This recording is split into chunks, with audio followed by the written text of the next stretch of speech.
날마다 하나님의 말씀을 가까이 하는 모든 성도분들에게 하나님의 은혜와 사랑이 함께하길 주님의 이름으로 축원합니다. 오늘 우리에게 주시는 하나님의 말씀은 고린도전서 1장 8절에서 9절까지의 말씀입니다. 주께서 너희를 우리 주 예수 그리스도의 날에 책망할 것이 없는 자로 끝까지 견고하게 하시리라. 너희를 불러 그의 아들 예수 그리스도 우리 주와 더불어 교제하게 하시는 하나님은 미쁘시도다. 아멘. 지난 시간 우리는 문제 많은 고린도 교회를 향해 사도 바울이 먼저 하나님께 감사했다는 사실을 살펴보았습니다. 바울은 교회의 분열과 연약함을 모르지 않았지만 그보다 먼저 하나님께서 이미 시작하신 은혜를 보고 있었지요. 그런데 우리에겐 자연스럽게 이런 질문이 따라옵니다. 과연 이 은혜가 끝까지 갈 수 있을까? 이렇게 연약한 공동체가 마지막까지 믿음을 지킬 수 있을까? 오늘 본문 8절에서 9절은 바로 그 질문에 대한 바울의 분명한 대답입니다. 그리고 놀랍게도 그 대답은 고린도 교회의 상태가 아니라 하나님의 성품에 근거하고 있었지요. 바울은 오늘 말씀을 통해 성도의 확신이 어디에서 나와야 하는지, 그리고 우리가 무엇을 붙들고 끝까지 걸어가야 하는지를 믿음 안에서 선포하지요. 먼저 8절 말씀을 보면요. 주께서 너희를 우리 주 예수 그리스도의 날에 책망할 것이 없는 자로 끝까지 견고하게 하시리라 라고 합니다. 이 말씀은 당시 고린도 교회의 현실을 생각하면 참으로 담대한 선언이지요. 고린도 교회는 이제 막 세워진 신생교회였고 이미 교회 안에는 분열과 다툼이 시작되고 있었습니다. 게다가 이 교회가 자리 잡은 고린도라는 도시는요, 타락과 방종이 상징과도 같은 곳이었습니다. 그런데 바울은 이 교회를 향해 너희가 잘하고 있다거나 조금만 더 노력해보라고 말하지 않습니다. 오히려 이렇게 말하지요. 주께서 너희를 끝까지 견고하게 하시리라. 여기서 견고케 하시리라는 표현은 헬라어로 베바이오세이인데 단순한 소망이나 바람이 아니라 확정된 미래를 가리키는 말입니다. 즉 바울은 너희가 견고하게 될 수도 있어 라는 말이 아니라 너희가 반드시 견고하게 될 것이다 라고 말하지요. 확신에 가득 차서 선포하고 있는 것입니다. 그렇다면 바울은 무엇을 보고 이런 확신을 가질 수 있었을까요? 고린도 교회의 현재 모습이었습니까? 아니요. 바울의 확신은 교회의 성숙함에서 나오지 않았고 성도들의 믿음의 수준에서도 나오지 않았습니다. 오직 하나님께서 이미 그들을 부르셨다는 사실, 그리고 그 부르심을 끝까지 책임지시는 분이 바로 하나님이라는 그 믿음에서 나온 확신이었지요. 바울은 고린도 교회를 보며 이 교회는 위험하다라고 말할 수 있었지만 그보다 먼저 이렇게 보고 있었던 겁니다. 하나님께서 시작하신 일이기에 하나님께서 끝까지 붙드실 것이다. 이것이 바로 바울의 시선이었습니다. 우리의 눈에는 연약함이 먼저 보이지만 바울의 눈에는 붙드시는 하나님의 손이 먼저 보이는 겁니다.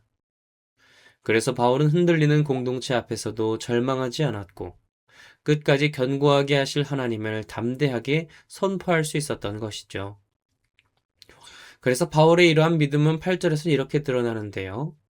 주 예수 그리스도의 날에 책망할 것이 없는 자로 끝까지 견고하게 하시리라. 바울은 단순히 하나님께서 끝까지 붙드실 것이다 여기서 멈추지 않고 그 끝이 과연 어떤 모습인가까지 말해주지요. 우리의 끝, 바로 그 모습은 우리 주 예수 그리스도의 날에 책망할 것이 없는 자로 선다는 것입니다. 여기서 바울이 바라보는 시점은 지금이 아닙니다. 고린도 교회의 현재 상태도 아니고 지금 당장의 변화도 아니지요.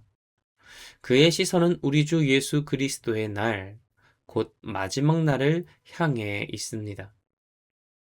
이 표현은 바울 서신에서 반복해서 등장하는 말로 그리스도께서 다시 오셔서 모든 것이 드러나는 날을 가리키지요. 그 날은 믿는 자에게 두려움의 날이 아니라 구원의 완성이 되는 날입니다. 그리고 바울은 그날에 고린도 교회가 책망할 것이 없는 자로 서게 될 것이라고 말하는데요. 책망할 것이 없는 자로라는 말은 원어적으로 볼 때 지금 당장 흠이 없다는 뜻이 아닙니다. 오히려 장차 하나님 앞에서 고소할 수 없는 상태로 서게 된다는 종말론적인 표현이 되는 것이지요. 쉽게 말해서 고린도 교회는 이미 여러 가지 문제를 안고 있었고 책망할 요소가 하나도 없는 교회가 결코 아니었습니다. 그럼에도 불구하고 바울은 말하는 것이죠. 비록 우리는 지금 연약하지만 하나님의 모든 것을 완성하실 그 종말적인 날에는 책망할 것이 없을 것이다. 이 말은 너희가 잘해서 종말에 그렇게 될 것이다라는 말이 아닙니다. 그들을 그렇게 세우실 하나님의 일하심에 대한 믿음의 선언이지요. 바울은 분명히 알고 있었습니다. 성도의 마지막 모습은 지금의 상태로 결정되지 않는다는 것을요. 하나님께서 끝까지 역사하시고 그리스도의 은혜로 덮으셔서 마침내 흠없는 자리로 성도들을 이끄신다는 사실을 확신하고 있었습니다. 그래서 바울은 고린도 교회를 현재의 실패로 보지 않았고 장차 하나님께서 이루실 완성의 관점에서 바라보고 있었습니다. 이 시선이 있을 때 교회는 절망의 대상이 아니라 소망의 자리가 되는 것이지요. 그리고 성도는 포기의 대상이 아니라 끝까지 인도하실 하나님의 작품으로 보게 되는 겁니다. 마지막 9절 말씀인데요. 너희를 불러 그의 아들 예수 그리스도 우리 주와 더불어 교제하게 하시는 하나님은 미쁘시도다. 바울은 마침내 이 모든 확신의 근거를 한 문장으로 분명하게 말합니다. 하나님은 미쁘시도다. 하나님은 미쁘시도다. 여기서 하나님이 미쁘시다라고 번역된 이 단어는 헬라어로 피스투스인데 신실하다, 믿을만하다라는 뜻을 가집니다. 특별히 원문에서는 이 단어가 문장 제일 앞에 놓여 강조되고 있지요. 이 문장에서 바울이 말하고자 하는 핵심이 바로 여기에 있다는 겁니다. 우리 하나님은 미쁘시도다. 바울이 고린도 교회를 향해 이토록 담대한 확신을 말할 수 있었던 이유는 고린도 교회가 잘나서 능력이 많아서 믿을만해서가 아니었습니다. 성도들이 성숙해서도 아니었고 그들의 환경이 좋아서도 아니었지요. 그의 확신은 오직 하나, 하나님이 어떤 분이신가에 있었던 겁니다. 9절 말씀을 보면 바울은 하나님을 이렇게 묘사합니다. 너희를 불러 그의 아들 우리 주 예수 그리스도로 더불어 교제하게 하시는 하나님. 여기서 교제라는 말은 단순한 사귐을 뜻하는 말이 아니라 코이노니아, 즉 삶을 함께 나누고 운명을 함께하는 깊은 관계를 의미합니다. 즉 하나님께서는 우리를 잠시 불러 사용하시다가 상황이 나빠지면 버리시는 분이 아니라 그의 아들 예수 그리스도와 평생을 함께하는 자리로 부르신 분이라는 것이지요. 그리고 그렇게 부르신 하나님은 미쁘신 분이시기에 그 부르심을 결코 취소하지 않으십니다. 바울이 고린도 교회의 현재를 보면서도 절망하지 않을 수 있었던 이유 바로 여기에 있지요. 사람은 흔들리고 교회는 연약해도 하나님은 신실하신 하나님은 변하지 않는다는 확신입니다. 그래서 바울에게 미쁘신 하나님의 신실하심은 단순한 교리나 지식이 아니라 감사의 가장 깊은 이유였고 미래를 향한 소망의 근거였습니다. 하나님은 한 번 부르신 자를 끝까지 붙드시는 분이시며 그리스도 안으로 부르신 그 부르심을 마지막 날까지 완성하시는 분이십니다. 이 신실하신 하나님을 알기에 바울은 문제 많은 교회를 향해 끝까지 감사할 수 있었고 끝까지 소망을 말할 수 있었던 겁니다. 사랑하는 성도 여러분, 오늘 우리는 문제 많은 고린도 교회를 바라보는 바울의 시선을 보았습니다. 바울은 연약한 공동체를 향해 근거 없이 괜찮다고 말하지 않았지요. 분명히 바울은 고린도 교회의 분열과 아픔, 그리고 부족함을 바라보았지만 그럼에도 불구하고 이렇게 믿음의 언어를 선포하였습니다. 주께서 너희를 끝까지 견고하게 하시리라. 이 확신의 중심에는 한 가지 분명한 이유가 있었지요. 고린도 교회가 잘해서가 아니라 바로 하나님이 미쁘신 분이시기 때문에 하나님은 신실하시기 때문에 한 번 부르신 자를 끝까지 붙드십니다. 지금의 상태로 우리를 판단하지 않으시고 우리 주 예수 그리스도의 날에 흠없이 서게 하실 것을 약속하신 하나님. 그러므로 성도의 삶은 불안함 속에서 살아가는 삶이 아니고 넘어질까 두려워 움츠리는 인생도 아닙니다. 그리스도인의 삶이란 끝까지 우리를 붙드시는 신실하신 하나님을 믿고 담대하게 그리고 평안함 가운데 걸어가는 여정인 것이지요. 사랑하는 성도 여러분, 오늘 우리는 나 자신을 바라볼 때 지금의 연약함으로만 보고 있지는 않습니까?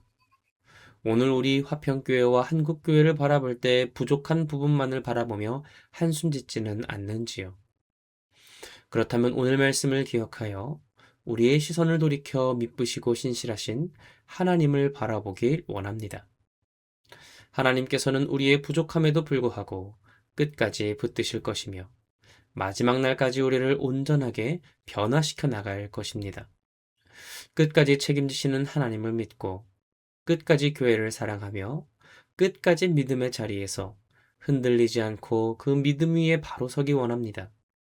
이 새벽 하나님은 미쁘시도다라고 말하는 이 바울의 고백이 우리의 입술에서 흘러나오기를 원합니다. 그 신실하신 하나님을 의지하며 오늘 하루를 살아내고 어떠한 상황 속에서도 끝까지 믿음의 길을 걷는 저와 여러분이 되길 주님의 이름으로 축원합니다. 이 시간 함께 기도하겠습니다. 할렐루야. 은혜와 사랑이 많으신 주님, 오늘도 복된 새 하루를 허락하시고 은혜 가운데 나아가게 하시니 감사드립니다. 수많은 고린도 교회의 아픔과 부족함에도 불구하고 신실하신 하나님을 바라보았던 바울. 지금 우리는 부족하고 연약하지만 하나님께서 주 예수 그리스도의 마지막 날에 그 종말의 때에 우리를 완전하게 하시는 분, 그분은 바로 우리의 하나님이 되시며 나의 능력이 아니라 하나님의 능력과 인도하심 아래 온전케 될 것을 믿음으로 말미암아 미쁘신 하나님을 감사하며 찬양했던 바울의 고백을 기억하게 하여 주시옵소서. 그리하여서 우리의 시선이 사람의 시선이 아니라 땅의 시선이 아니라 마지막 날에 모든 걸 완성시키실 하나님의 시선이 되게 하시고 그 소망의 하나님으로 인해 오늘도 감사하며 절망 가운데 희망을, 아픔 가운데 소망을 바라보는 우리의 삶이 되게 하여 주시옵소서. 어떠한 상황과 환경 속에서도 넘어지지 않고 쓰러져 있지 않고 마지막까지 붙드실 신실하신 미쁘신 하나님을 기억하고 의지하며 나아가길 원하오니 하나님 우리를 붙들고 은혜 가운데 역사하여 주시옵소서. 날마다 주께 가까이 나아가기를 사모합니다. 감사드리며 이 모든 것 살아계신 예수 그리스도의 이름으로 기도드립니다. 아멘.